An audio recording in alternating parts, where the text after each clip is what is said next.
مولانا رضوان صاحب بات کر رہے جی ہیں؟ خیریت؟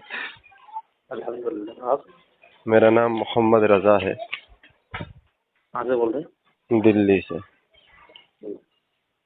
کسی بھائی کے ذریعے نمبر ملا تھا آپ کا۔ جی اچھا، میں اس سے رفع دین پر بات کر رہا تھا، کس سے؟ تو بس ایک تھا کوئی بریلوی ہے، میں اہل حدیث جماعت سے تعلق رکھتا ہوں، جی تو ان سے رفع دین پر بات کر رہا تھا، تو انہوں نے کہا کہ آپ ہمارے حضرت سے بات کریں، مسجد کے امام ہیں۔ کون تھا جو؟ تھا ابھی کی طرف کا کوئی شخص تھا، مقیم ہے کوئی، مقیم؟ ہاں مقتدیوں میں آتا ہے آپ کو۔ اچھا جی، کہیے۔ ہاں تو رفع الیدین کے تعلق سے میں بات کر رہا تھا، جاننا ہی چاہتا ہوں آپ کے یہاں پر رفع الیدین، رکوع سے جاتے رکوع سے سر اٹھاتے کی کیا حیثیت ہے؟ حیثیت ہے؟ جی یہ ہمارے امام کے نزدیک یہ نہیں ہے، باقی دوسرے امام شافعی کے نزدیک ہے کہ اچھا، کیا ہے؟ امام شافعی کے نزدیک ہے۔ اور آپ کے امام سے مراد؟ ہمارے امام سے مراد امام ابو حنیفہ کے نزدیک یہ منسوخ ہے۔ ابو حنیفہ رحمہ اللہ کے نزدیک منسوخ ہے یہ۔ جی اچھا، اور شریعت کے نزدیک؟ شریعت میں یہی ہے کہ بعض صحابہ اس کو جو ہے صحیح مانتے ہیں، بعض صحابہ صحیح نہیں مانتے، اچھا، دونوں طرح کی روایت ہے۔ جی ابو حنیفہ رحمہ اللہ کے نزدیک یہ منسوخ ہے، امام شافعی رحمہ اللہ کے نزدیک یہ ثابت ہے، اور شریعت کے نزدیک بعض صحابہ ترک ثابت ہے اس کا۔ ہاں، بعض صحابہ سے ترک ثابت ہے، بعض صحابہ کرتے ہیں۔ ٹھیک ہے، تو یہ جیسے کہ عبداللہ ابن عمر کی جو روایت بخاری میں آتی ہے کہ وہ رکوع سے جاتے اور اٹھاتے سر اور تیسری رکعت کے آغاز میں رفع دین کرتے تھے، پھر اس کا کیا معنی ہے؟ اگر یہ منسوخ ہو گیا تو ابن عمر عمل کیوں کر رہے تھے اس پر، منسوخ پر؟ تو یہ حضرت عبداللہ بن مسعود کی حدیث، حضرت علقمہ کی حدیث، حضرت برا بن عازب کی حدیث، یہ سی حدیث پھر کیا ہے؟ ہاں انشاءاللہ اس پر ہم بات کر لیں گے نا۔ پہلے تو میں یہ چاہتا ہوں کہ ایک منسوخ، جیسا کہ متا جو ہے منسوخ ہو گیا، ہاں، لیکن ایک منسوخ عمل پر کسی بھی صحابی نے بعد میں عمل نہیں کیا، تو یہ کیسا عمل تھا کہ ایک منسوخ ہو گیا، اس کے بعد بھی عبداللہ ابن عمر رکوع سے جاتے وقت مطلب رکوع سے سر اٹھاتے وقت رفع الیدین کر رہے ہیں، یہ کیسے ممکن ہے؟ نہیں، تو پھر ان کو حضرت مالک بن حویرث کی حدیث جو ہے مسند احمد نسائی میں، جو سجدے میں جاتے وقت، سجدے سے اٹھتے وقت، وہ جو وہاں بھی تو رفع الیدین ثابت ہے، اور صحیح حدیث ہے یہ۔ مالک ابن حویرث والی روایت کے اندر جو ایک راوی ہے نا شعبہ، اس میں آپ کی تکلیف آواز ہوئی تھوڑی ہے۔ کٹ کے آ رہی ہے، آپ کی آواز کٹ کے آ رہی ہے۔ اب آ رہی ہے ٹھیک؟ نہیں، تھوڑی سی اب پہلے سے ہی آ رہی تھی، بیچ میں کٹ کرنے لگے۔ ہاں اب ٹھیک آ رہی ہے؟ ہاں آ رہی ہے۔ جی، تو میں انشاءاللہ سجدہ والی پہ آؤں گا، لیکن میں بس اتنا جاننا چاہتا ہوں، ایک منسوخ جو عمل ہے وہ عبداللہ ابن عمر کو پتہ نہیں چل سکا؟ ہاں، عبداللہ ابن عمر کو منسوخ عمل پتہ نہیں چل سکا کہ وہ رکوع سے جاتے وقت اور سر اٹھاتے وقت رفع الیدین کرتے ہیں؟ آپ حضرت عبداللہ بن مسعود کو پتہ نہیں چلا کہ حضور جب رکوع میں جاتے رفع الیدین کرتے؟ تو یہ تو تضاد ہو گیا نا دونوں باتوں میں۔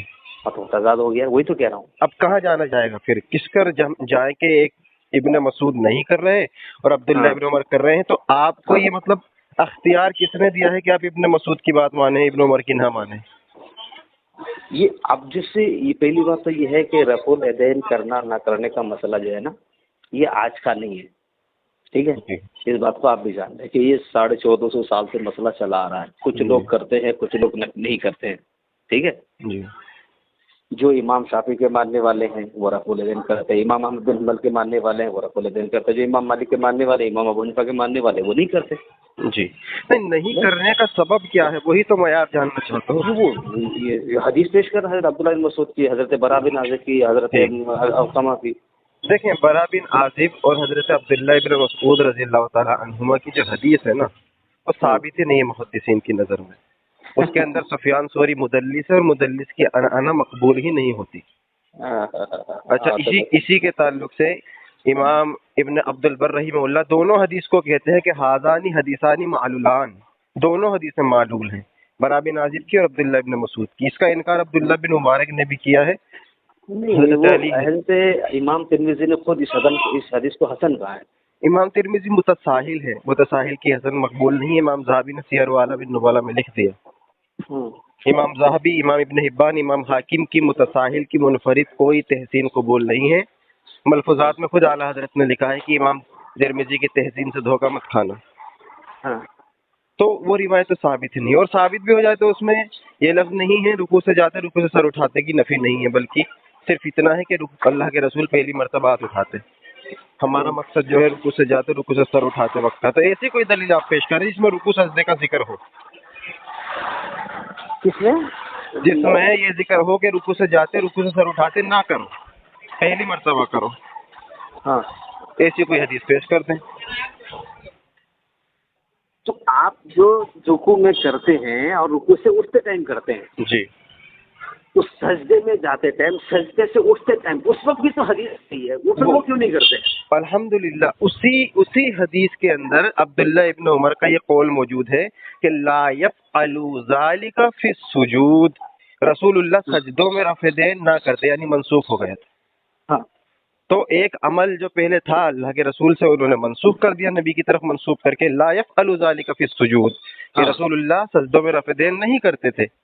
ہاں تو بات واضح ہو گئی، عبداللہ بن عمر کی رکوع سے جاتے کا اقرار کر دیا اسی طریقے سے، جس طریقے سے آپ حضرت عبداللہ بن عمر سے وہ ثابت کرنے کے منسوخ کر دیا، اسی طریقے سے حضرت عبداللہ بن مسعود نے یہ کہہ کر کے ان کو منسوخ کر دیا کہ صرف پہلی مرتبہ رفع الیدین کرتے تھے، اس کے بعد نہیں کرتے تھے۔ الحمدللہ وہی تو میں چاہتا تھا مفتی صاحب کہ آپ یہاں پر آئیں، تو دیکھیں ہم نے لفظ کے ساتھ دکھایا ہے لا یفعل ذالک فی السجود، سجدوں میں نہیں کرتے تو منسوخ ہو گیا۔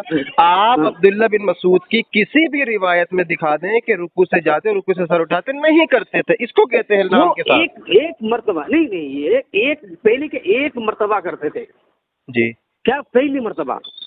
ہاں بالکل، پہلی بات تو میں نے یہ کہا ہے کہ روایت ثابت نہیں ہے، ایک بات پہلی بات تو روایت ثابت نہیں ہے، دوسری بات ایک مرتبہ رفع دین کرتے تھے، اس میں ایک الا فی اول مرہ، صرف ایک مرتبہ کرتے، ثم لا یعود کا لفظ نہیں ہے، ایک بات۔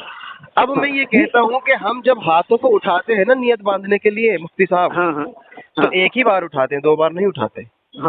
تو دو بار کون اٹھا رہا؟ ہم بھی تو عمل کرتے ہیں کہ عبداللہ ابن مسعود رضی اللہ تعالیٰ عنہ یہی بتا رہے ہیں کہ ایک مرتبہ کرتے، تو ہم نیت باندھنے کے لیے صرف ایک ہی مرتبہ ہاتھ اٹھاتے، دو بار نہیں اٹھاتے۔ نہیں، وہ والی بات اس میں ہے ہی نہیں، اس میں اتنی وضاحت ہے کہ وہ کہتے ہیں کیا میں تمہیں رسول اللہ کا طریقہ نہ بتاؤں؟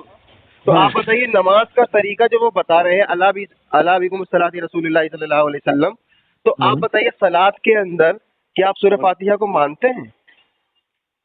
کس قرات میں؟ ہاں اچھا، تشہد کو مانتے ہیں؟ ہاں، تو نہ تو اس میں تشہد کا ذکر ہے نہ سورہ فاتحہ کا ذکر ہے، تو وہ بھی منسوخ ہونی چاہیے۔